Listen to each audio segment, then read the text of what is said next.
guys, welcome to our channel. So my name is Bria, well Maria, but I like Bria.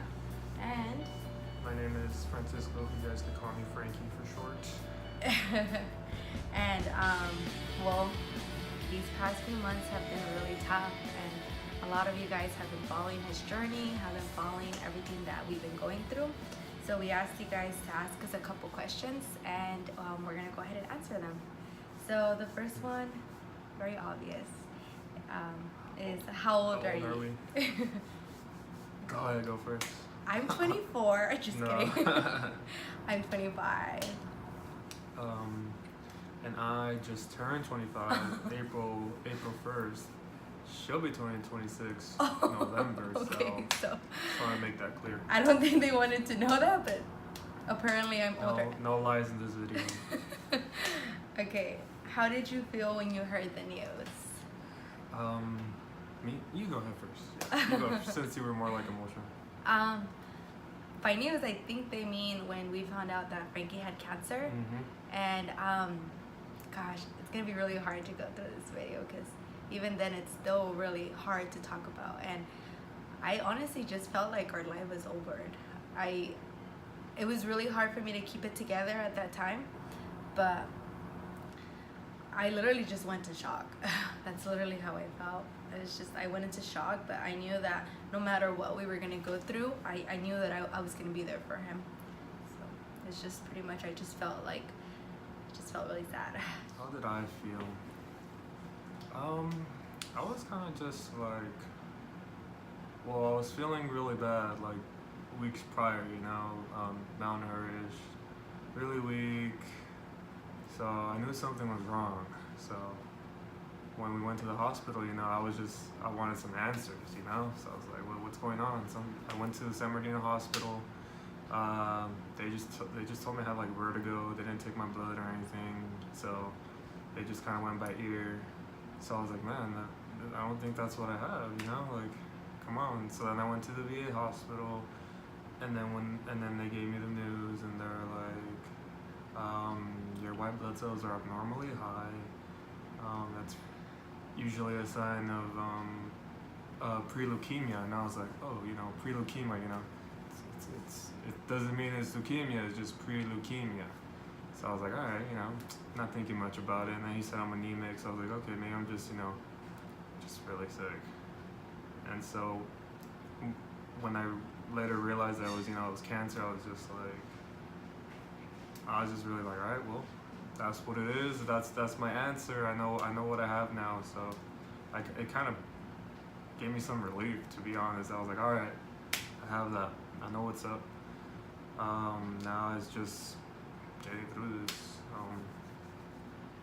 And I've just been taking it day by day. It hasn't really like hit me that hard. I'm used to stuff like that, or just it's been rough growing up. So when things like that happen, I'm just like, all right, let's just get it. Let's get better. Let's move on. So that's really how I felt. So the next question is, what has been the most challenging thing so far you both had to overcome? So the hardest part is that when recovery is done, they had told me and Frankie from the start that the bone marrow, one of the side effects that it caused was that he was gonna be infertile. So it was really hard to hear those news. I mean, we do have sperm in a bank, so maybe one day with God's will, we're going to try to start our own family through IVF. But it was just really heartbreaking because it's something that we wanted, and I think we pulled it off to the side for so long. We would say next year. We just wanted to make sure we were both financially good, and we wanted to make sure that when we have a baby, it was well taken care of, and we were at a place that we wanted to be. So the fact that we waited, I think, and knowing everything that was going on was one of the hardest things that I had to overcome. But I think now I feel at peace that if we do conceive one day, and if we don't, I'm okay, because at the end of the day, I want him to be okay. And to me, it's more important to have my husband with me than anything else. So for me, the hardest thing to overcome or still overcoming is probably just like dealing with daily pain, rashes, fevers, nausea. I have to overcome that every day, and so as far as like an everyday basis, that's really on my mind. But as far as like long term, I have to like really kind of think about what career I want to take now that's gonna benefit me in the long run and not put me in jeopardy in the future. Because I really gotta take care of myself after this transplant. Like I gotta stay away from the sun. I gotta make sure I take my pills on time every day. Gotta make sure that I'm not really working in like a really dirty environment or with people who are extremely sick.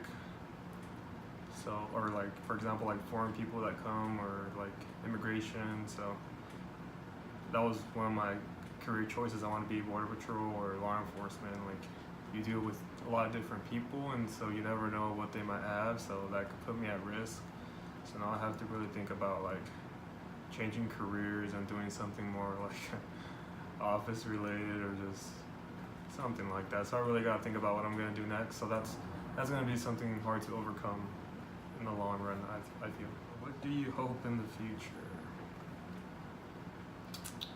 I'll go ahead. Okay, I was like, I need to think time What to do think I about it. hope in the future? Well, I hope to possibly have a child of our own one day. And I'm hoping if it doesn't happen, it doesn't happen. You know, just it is what it is. But that's one of my hopes, and I'm hoping to just still do the normal things that I wanted to do, and that's travel, have our own home, and find a hobby, go to college. So, and I'm just really hoping that this transplant really keeps the cancer away and it doesn't hit me later on and I have to deal with it. So that's my biggest hope, that it just doesn't come back. I think for me the biggest hope too is that I think I have seen you go through enough pain that I don't want you to go through that again. So that's my Yeah. biggest hope, that you know that this was it. That's what we're hoping for. Who has been the best supportive system in both of your lives so far? In both of our lives?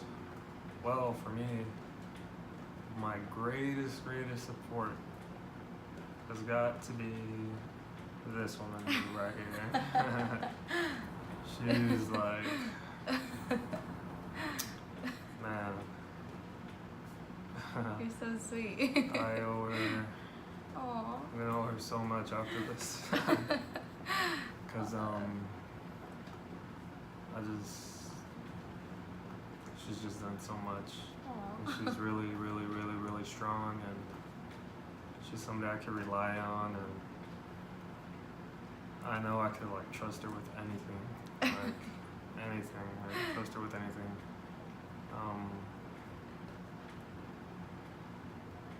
And like, so my goal like is to get healthy as fast as I can, because I don't want to see her, you know, watching me on the outside suffering. Because I can only imagine if the roles were switched. Like, I don't know if I would be able to see her in pain every day Stop. or handle like. So for me, she's been the ultimate support, and I wouldn't have it any other way. Aw, you're so sweet.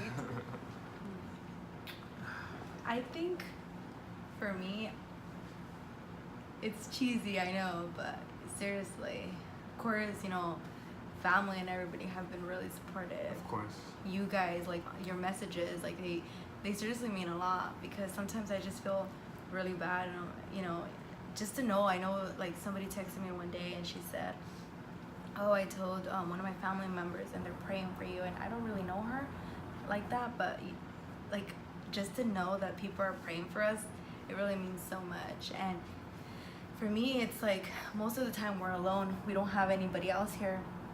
And for me, he's one of my biggest supporters. Like even though he's sick, I know he's in so much pain. I know he doesn't want to walk or want to eat, but he forces himself to do all these things because he wants me to be okay. Like he gives me so much strength, I think. And when I see him strong, it's like I gotta be stronger, because if he's strong, I have to be just as strong as, because he's going through it, and maybe I don't feel the physical pain, but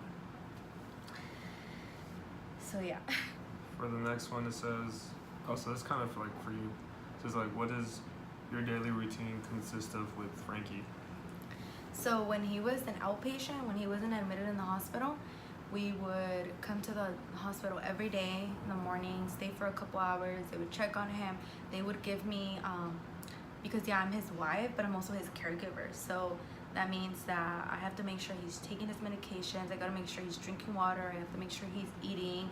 And then I have to make sure that I keep in mind like all his different symptoms, so that next time we go, or the next day we come back to the hospital, I have to report them to them, and I have to be like, okay, this has changed, this has been going on, he doesn't want to walk because there's certain things he has to do. Snitch me out. Yeah, that's what I have to do here. So right now that he's inpatient, I sleep at the hospital. The hotel's probably like a 15-minute drive, but I still sleep here because, well, my anxiety is the last when I'm here, and it's not that uncomfortable. And I mean, I've been sleeping in hospitals for months now, so as long as I'm here with him, I'm fine. That's pretty much it. What's gonna continue to be. It's gonna be us coming to the hospital every day, but that's it. And she does a lot of like errands for me, so if I'm craving something, she'll go get it. So there's a lot of that too that she has to do. That's true. I do for that. me, or that Yeah. she does. He'd be like, I want soup. I'm on it. For Ren to go see what, like 5 different soups, whatever he wants, because he doesn't have much of an appetite. So as much as I can do, I get. Okay, so next question is, what do you most admire from each other? I want to go. So I think the thing that I most admire about him is his resistance. Like, okay, a little too much information, but like he'll throw up, and then after that he'll laugh, and I'm over here like freaking out. Are you okay? You okay? Like I would be in tears. Nope. He'll laugh, and then he'll be like, give me some fruit, babe. Like he's so strong, like, and mentally too, like he's just so strong, and he's just like, they tell him, okay, da da da, and he's like, all right, I can do this. Like he's just, his like effort and everything, I really admire how strong he is. What I admire from her is, I think like I said earlier, like she's just really mentally strong. Like she's handling like the bills from home, she's handling appointments, like VA calls, like she's handling just paperwork here, like interact, or some days I feel really groggy and I don't want to talk, so she's like handling all of that, and like that takes a lot of like mental fortitude to be able to handle all that, and she's just could really multitask, and she could really handle her stress. So that's something that I really admire, and that I would like learn from. Aww. But, yeah. And deep down, I'm always dying of stress. I'm just kidding. Okay. So, who was the bone marrow transplant donor? Well, that's an easy one. That was my brother, Damian Limon. Give out his own information. Social Security. Not just kidding. I was like, wait, you don't even know it. I don't know. He doesn't even know it really. But yeah, it was my brother. He's my half brother. So, same mom, different dad. So it was like a haploid, half match. But according to the docs, that's still good enough to eventually add up to close to 100%. So I'll start hopefully in graphing, and it'll go close to or nearly 100% of his cells. What advice would you give for someone who is going through the same thing, unfortunately? Man, what advice? Well, I mean, just take it day by day, um, and try to find something every day to distract you from the pain. So, for example, I use a lot of music. Like in the mornings, I'll wake up 6 in the morning, guys. and I'll play music and I'll sing sometimes, and kind of just really distract me, and it just erases a lot of the pain and a lot of the anxiety. So that's a big point. Just try find something to distract you every day mentally, and then just have family. Have family. Talk to family. If someone reaches out, just try to reach back. It may help, even though sometimes you may not want to answer because you feel shitty. But sometimes just making the extra effort to talk, and they could give you some encouraging words, and that might just help on its own and turn a bad day into a good day. Just a few simple words or anything like that. But yeah, that's Oh, and one thing that helps me is like I tell myself I'm gonna have a good day. So when I get nauseous or I start feeling this pain, like I get mad. So I get angry because it's like, no, you're not doing this to me today, body. You're gonna listen to me. And so like I use that when you're feeling weak and tired, use the anger to kind of like give you that energy. It'll really give you energy, and you'll want to keep you'll want to control yourself and compose yourself, and just by using that anger. That's what at least that's what I do sometimes. I use anger, and I get myself up, and I like kind of pump myself up, and I feel better. Okay, so next question is, what has been the most motivating in both of your lives? Like, what gets you up? What gets me up, huh? Let me answer that. Me first. Okay. What gets me up every day, and even though I do get depressed sometimes and I do feel sad, is knowing that I'm gonna have a future with this man, and life is gonna go on with God's will, and we're gonna learn something from this, and yeah, pretty much I have like that clear picture of us in the future one day, and just being together. I don't try to make a lot of plans, but I do try to make a plan of just me and him, no matter what happens, what life throws at us sustaining together. My motivation is kind of simple. You just want to live. You want to live every day. I mean, every day you wake up and your breathing is like a chance for you to change your life and do something with it. Even though maybe your past 5 years have been shitty, bad luck. The way I'm looking at it is like every day you're alive and well and you're breathing is like a day you could change your life, and something drastic may happen, or so I try to that's a big motivator for me. And then of course I'm still young. Well, I feel like I'm old already, but according to everyone else I'm still young, so I'm gonna take that route, take their advice, and I'm still young, so I still have time to really do something. So that alone is just, I gotta get through this, I gotta get up, I gotta fight, and that motivates me to do something. So for the next question, it's how was it transition from California to Seattle, Washington? What was the hardest and easiest? Jeez, I know for me, like, I didn't want to leave California. Like, I was just dragging. Like, packing. literally, guys, he did not pack. I had to literally pack his clothes the day that was it the day we left? The day before. Like a day before. A night before we left, because he did not want to leave. He was like, well, I'll pack in the morning. I was like, he doesn't want to go. So I just got all his stuff, and I was like, I got you. He didn't want to, but got yeah, you. I really didn't want to go, but I knew it was what's best for me, of course, this transplant. But I think that I was just I was getting so comfortable. Mm-hmm. Just knowing, I was in remission and I was feeling good, and then knowing that with the transplant I was gonna feel shitty, probably even worse. This transplant was harder than the chemo that I had to take for my cancer. I feel this is harder. This has been definitely harder, mentally and draining, and a lot more risk as well too. Yeah. But I think that was just the hardest, and then just coming here and just realizing that this isn't a vacation, so it's not like I could get up and go to the tourist attraction and hang out, and the main goal here is to come to the hospital, get the transplant. So that was hard, just realizing that you're here for business, you're not here for pleasure. Even though Seattle's beautiful, and once I get better, I will explore in Seattle. So that's one of my goals.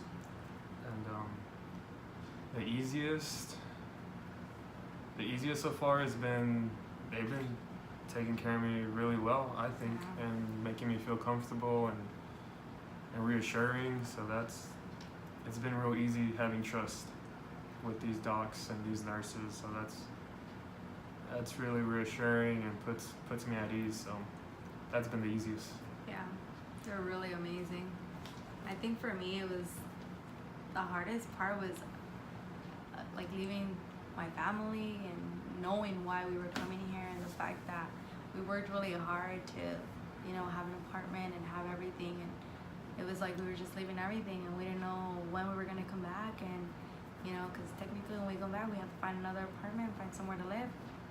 So it was really hard to know that change was coming. I was gonna stop working, and I was the only one working because I needed to support it. So just the fact that I was gonna have to stress more about not being able to pay our bills, that was really difficult. Just knowing, and still is a little bit, but I'm taking it like he said. We take it day by day, and we appreciate everybody that's been donating to us and helping us, and just asking us if there's any way they can help us. Like, it really does make such a difference in our lives, because in other circumstances, like, I would be working. If I could, I would work, but I can't. They don't allow me to. It's either I care for him or I go get a job, and he has to stay in the hospital the whole time. So he's more important than that.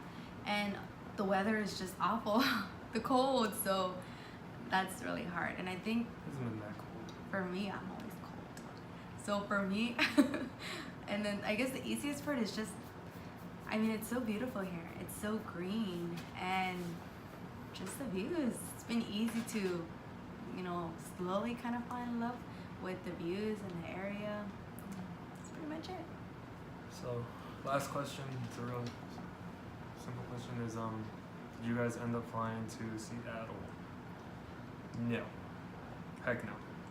We had to drive up here because we need a car out here. Mm-hmm. If not, we would have been miserable with the shuttles, and Oh yeah. that would have been a nightmare.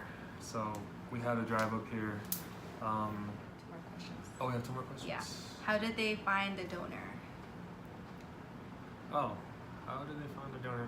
Well, that was pretty easy, because we immediately went to my immediate family, my siblings, because they would be more than likely some kind of match. Mm-hmm. So they tested my sister and they tested my brother, which they're both half siblings. And my sister was actually a match as well, but because she's had so many kids, and that kind of messes with her body, her antibodies, and just her cells and whatnot, or she was kind of like on the back end. Mm-hmm. And my brother, well, he's young, he's healthy, he hasn't had any kids. And even if he did, he wouldn't get pregnant. So either way, so he was like, he was still backup because he was half a match. So of course we prefer closer to 100% match, but the registry, there's not many Latino donors that sign up, so the odds of me finding a 100% match were very slim. So that's when we ultimately knew we were gonna go with my brother, my half brother. And Yeah. that's when he was chosen to be my donor. And then it says, what were the steps taken towards his transplant? How did they prepare for it? This is the last question. How to be in remission, Mm-hmm. how to stay in remission, make sure that mentally I wasn't gonna like. So I think the biggest thing was like that mentally I was gonna be okay. So like they didn't want to just waste it on somebody that was just gonna like waste their lives after. And Or just, not listen too, because it's really yeah, hard. and not 'cause- listen yeah. and follow the routine, the strict routine of taking your medication and following through. So Yeah. they would question me and say, how are you feeling? You feel depressed? You feel like Mm-hmm. you're gonna, you know, so because you know someone could take their life. They You did. know? They gave him chemo. They gave him radiation prior to Yeah. the transplant, and then they did a lot of lab work. They wanted to make sure that the chemo he got in the past didn't harm any of his body. So it was a lot of that. It was a lot of preparing. But the actual day of the transplant, I mean, I have a YouTube video on there so you guys can see what happened that day. So it was pretty just like a bag. They just hang it up like an IV, and they she helped like put it in there, and then that was it. Yeah, so that's really the preparation. I mean, for me, it wasn't like nothing crazy. It's just, you know, get some radiation, make sure you're healthy, you know, your organs are functioning well.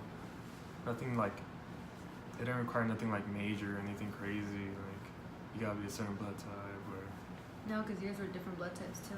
yeah, no, like nothing crazy like that, no. Just real simple stuff, like just being healthy, organs good, in remission. Yeah. That's really it from what I could think of, right? Yeah, that was it, guys. Again, we really appreciate everybody who's been praying, calling, texting, just in general, like showing us support. We really appreciate it.